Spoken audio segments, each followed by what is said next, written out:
माननीय सभापति महोदय, मैं आपको धन्यवाद देता हूं कि आपने मुझे परिवर्तित बजट 2024-25 पर बोलने का अवसर दिया।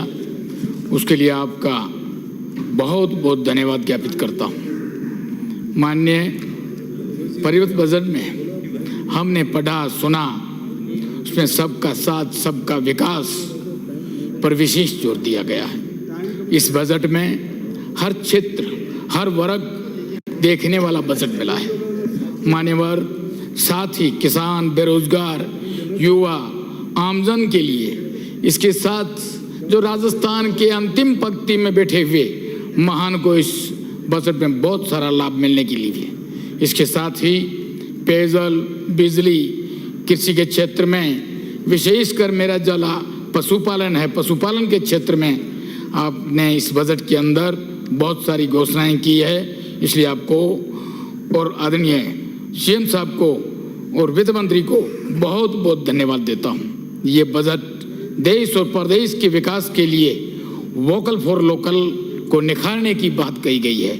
आने वाले 5 साल में हम सभी श्रेष्ठ राजस्थान में रहकर नए राजस्थान को देखेंगे, इस प्रकार का बजट है। मान्यवर, किसान, महिला, युवा सभी वर्गों के लिए बेहतरीन जीवन होगा। आदरणीय विकसित राजस्थान की तरफ से ये बढ़ेगा। मान्यवर, मैं भारतीय राजनीतिक में एक ऐतिहासिक वर्ष है जिससे आदरणीय प्रधानमंत्री नरेंद्र भाई मोदी जी को लगातार तीसरी बार भारत को समर्थ भारत की विकसित भारत बनाने के लिए जनता जनार्दन ने आशीर्वाद दिया। मैं माननीय सभापति महोदय, ये हमारे आदरणीय पीएम मोदी जी के विकास की सोच का फल है। आज विदेशी लोग भी भारत को जिस सम्मान की नजरों के साथ देखते हैं, ये सिर्फ पीएम मोदी जी के आयामों का बजट है। आदरणीय मोदी जी की गारंटी देश को भरोसा है, इसलिए भारत की जनता ने उन्हें आशीर्वाद प्रदान कर विश्वास कर जताया है। आने वाले समय में माननीय मुख्यमंत्री भजन लाल जी के नेतृत्व में राजस्थान सरकार सुशासन, जन कल्याण की धारणा पर विकसित राजस्थान की दिशा में आगे बढ़ेगा, ऐसी हमारी सोच है।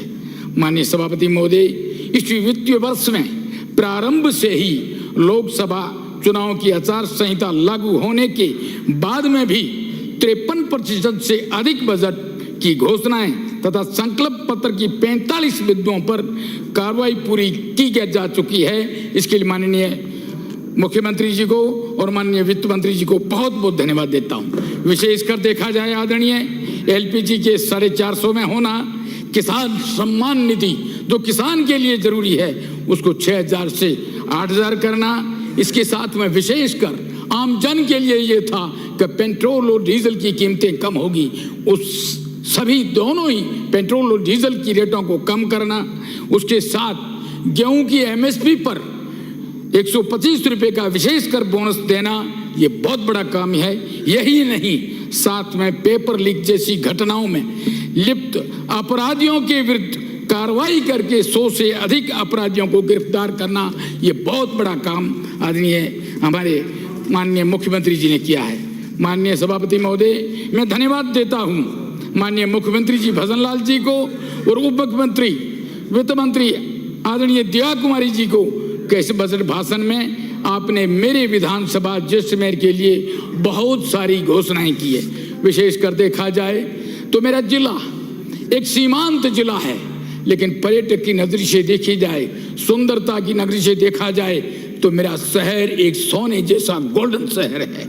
आदरणीय, उसके लिए आपने विशेषकर यदि देखा जाए पर्यटन के क्षेत्र में, तो हमारा एक छोटा सा गांव खाबा है जो पाले वालों की बस्ती का ब्राह्मण लोगों का था, उसके अंदर विशेषकर देखा जाए तो फोर्टिस पार्क बनवाना, ओपन डार्क म्यूजियम बनाना, इसके साथ में ही पर्यटन विकास बोर्ड का गठन करना, ये हमारे लिए पूरे प्रदेश के लिए बहुत बड़ा अच्छा कदम आपने उठाया, स्वागत योग्य है।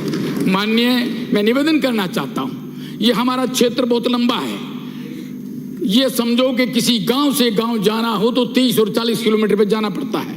जंजनियाली गांव जिसमें केवल उप तहसील थी, उसको तहसील बनाना हमारे लिए ये बहुत बड़ा भाग्य का काम है।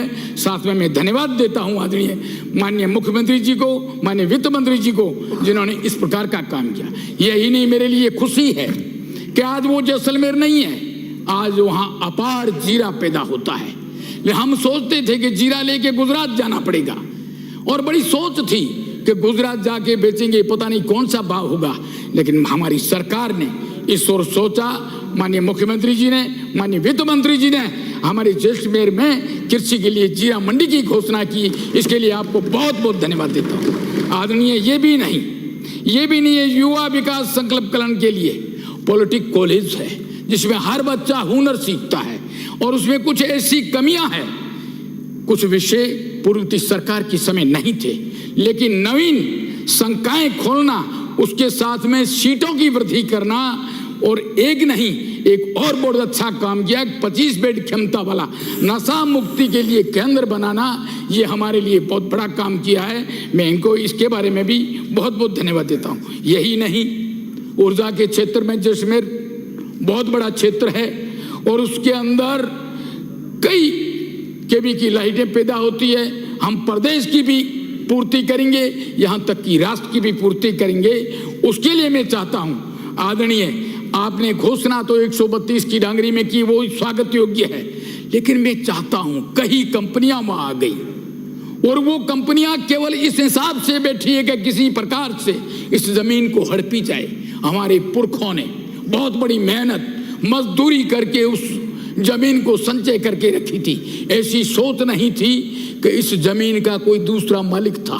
हमने तो यही सोचा था ये लैंड हमारी और हमारे पूर्वजों की और आने वाले भविष्य में हमारे बच्चों की होगी। लेकिन आज आदरणीय निवेदन करना चाहता हूं, उसके बारे में 1 मिनट लूंगा कि आज वो जमीन हमारे बेरोजगार युवाओं के लिए खिलवाड़ा हो रहा है। हम चाहते हैं आदरणीय उस जमीन में जो भी किसी भी प्रकार का उद्योग खोला जाए, सबसे पहली प्राथमिकता हमारे जिले के हमारे निवासियों को दी जाए।